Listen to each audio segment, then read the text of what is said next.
Beton nasos so'raganlar uchun arzonroq variantini Citrak shassisida orqa bir moslik 36 metrlik. Buning narxi $110,000 ekan. Bu Xitoyning o'zi ko'rgazmada. 36 metr yozib qo'yilgan. Yaxshi tomoni bunda mikseri ham bor ekan. Qo'shimchasiga keyinchalik mikser ham kelyapsa, mikserga ham endi menimcha bilmadim, lekin endi bu как qot qolmas uchun yoki bir zapas uchun solib bu yerdan to'kilmasa, lekin mikserda qorigani qanaqa bo'lar ekan. Lekin mana uni ham so'radim.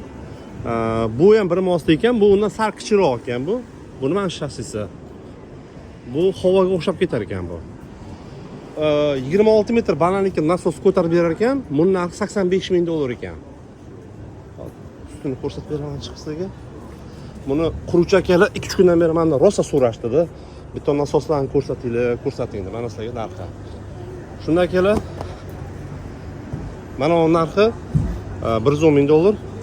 26 metrligi $85,000 ekan. Nima deysizlar? Narx yaxshimi, yaxshi emasmi? Arzonmi, qimmatmi? Charchamanglar, hammaga omad.